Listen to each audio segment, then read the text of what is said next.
Hello everyone.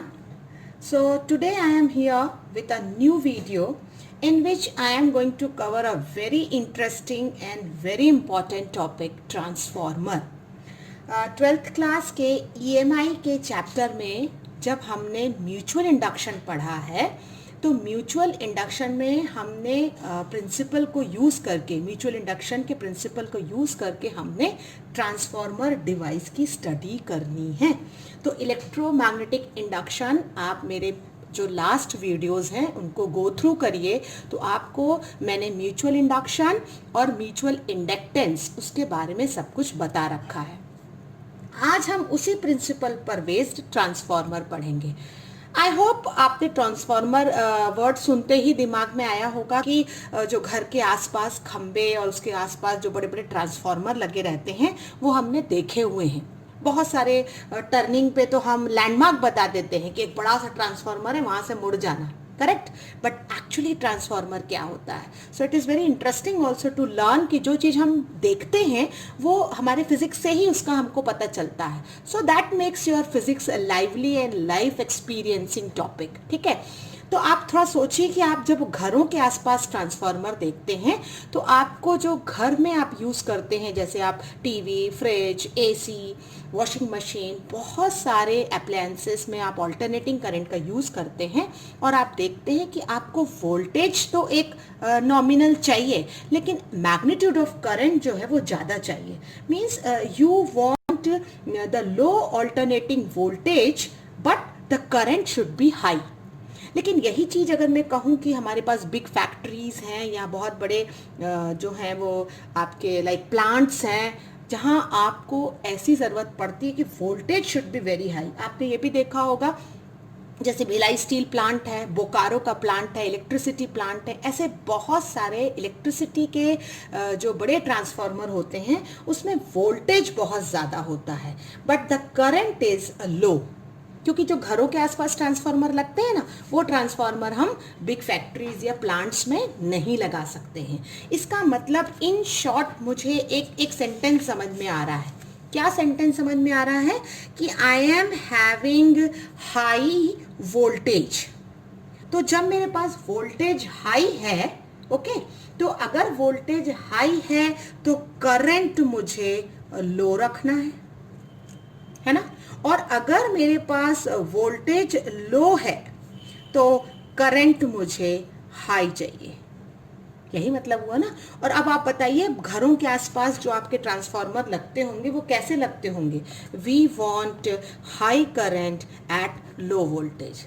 Otherwise 40,000, 50,000 या 10,000 का voltage आया, पता चला सारे अप्लायंसेस खराब हो गए, isn't it? क्योंकि होम लैप अप्लायंसेस जो होते हैं वो 400, 420, 320 ऐसे ही वोल्टेज पे काम करते हैं। तो इन शॉर्ट ट्रांसफार्मर का एक डेफिनेशन आपको आया कि transformer is a device which is used to convert, transform करता है वो, तभी उसका नाम ट्रांसफार्मर है। ट्रांसफॉर्म करता है high voltage at low current into low voltage at high current. तो अगर आप इस तरीके का एक वो लिख के रख लेंगे ना तो आप कभी नहीं बोलेंगे कि ट्रांसफार्मर क्या है। High voltage at low current, अगर वोल्टेज हाई है current low, and low voltage at high current. So this is what called transformer. तो आज हम बैक टू बैक 2 वीडियोस देखेंगे, क्योंकि एक साथ हम पूरा कवर करेंगे तो we will be little bit confused. तो हमें एक ट्रांसफार्मर टॉपिक में पढ़ना क्या क्या है, first of all that we have to see. अब ये तो आपको समझ में आ रहा है कि ये मैंने डायग्राम बनाया है ट्रांसफार्मर का, जिसमें ये जो सेंट्रल पार्ट है जो मैंने लाइंस बनाई हैं उसको हम कहते हैं लैमिनेटेड कोर।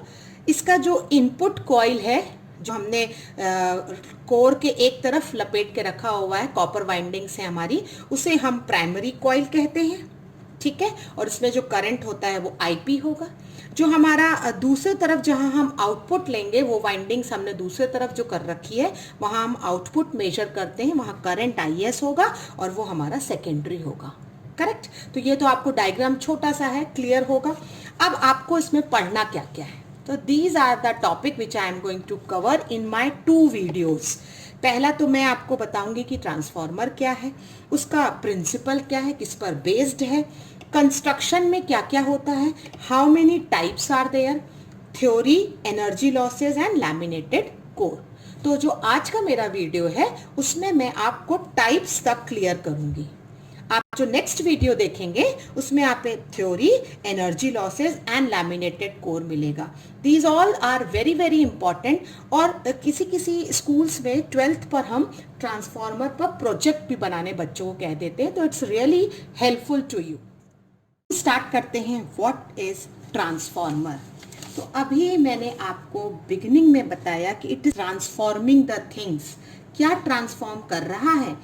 ये एक ऐसा डिवाइस है जो ट्रांसफॉर्म कर रहा है आपके alternating voltage at high current में, जो वोल्टेज लो है उसे कन्वर्ट कर रहा है high voltage at low alternating current. So I can write it is a device in which there is low alternating word बहुत important है क्योंकि ये varying होता है, changing होता है।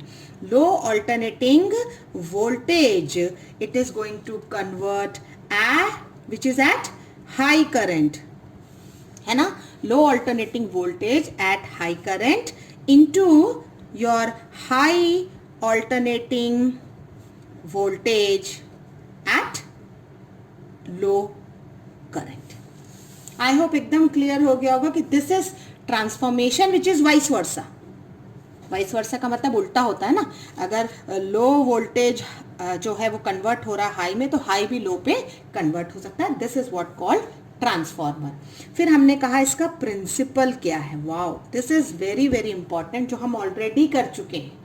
It is work on the principle of MI, mutual induction.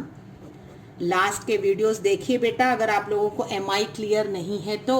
MI हमारा कहता है कि अगर प्राइमरी में करंट फ्लो है तो वो सेकेंडरी के फ्लक्स को चेंज करेगा, Φs प्रोपोर्शनल टू IP। तो अगर हमारे पास दो कॉइल्स हैं, suppose I am having coil 1, I am having one core and I am having another coil. See, this is a small notation of transformer. तो ये primary है, ये कोर है, ये सेकेंडरी है। प्राइमरी में हम इनपुट देते हैं यानी IP, और सेकेंडरी से हम आउटपुट लेते हैं। ओके, तो अगर हमने प्राइमरी में करंट दिया है तो मैग्नेटिक लाइंस ऑफ फोर्स किसकी चेंज होंगी? सेकेंडरी की चेंज होंगी। And this is the basic principle which will give you the induced EMF in the coil, क्योंकि इंड्यूस्ड ईएमएफ ई है, करेक्ट। और इसमें फैराडे का लॉ लगेगा। Again I will tell you कि हम ये ऑलरेडी पढ़ चुके हैं। तो फैराडे का लॉ क्या कहता है कि E is minus d phi by dt।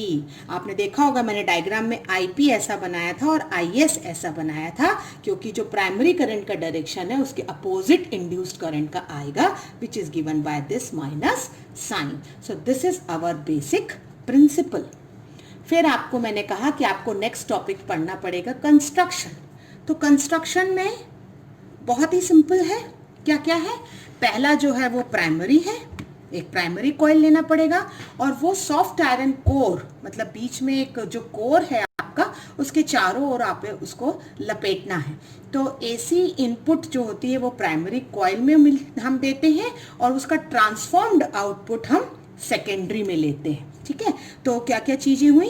एक प्राइमरी कॉइल हुआ, एक सेकेंडरी कॉइल हुआ, और एक आपका हुआ कोर, जिसमें आप वाउंड करते हैं अपने वायर्स को। ठीक है, तो ये आपका कॉइल हो गया। तो ये आपका कंस्ट्रक्शन हो गया। Diagram I have already shown you. अब आपके पास आया कि how many types of their, कितने टाइप्स हैं ट्रांसफॉर्मर के। तो अभी आप बताइए कि आपने कहा आप high current at low voltage, high current जो है एट लो वोल्टेज था, एग्रीड। उसे आप कन्वर्ट करना चाहें अगर, तो करंट क्या हो जाएगा? लो हो जाएगा। वो करंट जो होगा लो होगा, लेकिन वोल्टेज कैसा होगा? हाई होगा, है ना। यही डेफिनेशन था ना हमारा। तो जो हाई करंट था जिसका वोल्टेज लो होता है, वो कन्वर्ट होता है लो करंट एट हाई वोल्टेज। तो आप ये वोल्टेज का ध्यान रखिए। लो से हाई हुआ तो इसे हम कहते हैं स्टेप अप ट्रांसफॉर्मर। तो पहला काइंड हमको मिला step up transformer. Step up का डेफिनेशन आपको कैसे याद रखना है कि नंबर ऑफ टर्न्स अगर ns और np हैं, ns is a number of turns in secondary and np is the number of turns in the primary. So there was a conversion of low voltage at high current. See what I am saying? Low voltage at high current into high voltage at low current. तो ये आपका कहलाएगा step up transformer. आगे हम देखेंगे कि step up में जो ये नंबर ऑफ टर्न्स हैं वो कैसे इंपॉर्टेंट होते हैं। जब हम थ्योरी पढ़ेंगे अगले टॉपिक में तब हम ये देखेंगे कि एनएस एनपी इसलिए इंपॉर्टेंट है कि जो कॉइल हम लपेटते हैं ना कोर में, उसमें किस में ज़्यादा नंबर ऑफ टर्न्स होना चाहिए, एनएस में होना चाहिए या एनपी में होना चाहिए in case of step up. अब जो दूसरा ट्रांसफॉर्म होगा जब स्टेप अप है तो डेफिनेटली दूसरा क्या होगा, स्टेप डाउन होगा। स्टेप डाउन जो ट्रांसफॉर्मर क्या काम करेगा, इसका उल्टा करेगा ना, वाइस वर्सा करेगा। वाइस वर्सा क्या कहता है कि step down transformer will convert high voltage at low current into low voltage at high current, है ना। और यहाँ पे भी हम NS NP number of turns देंगे। तो there are two types of transformer, step down and step up. अब आप खुद सोचिए कि घरों के आसपास कौन सा ट्रांसफॉर्मर लगता होगा, स्टेप अप लगता होगा या स्टेप डाउन लगता होगा, क्योंकि इनका कन्वर्जन जो है जस्ट अपोजिट है। Thank you students, but in my next video I am going to cover theory, energy losses and why we are saying that core is laminated. That we will study in our next video. Thank you.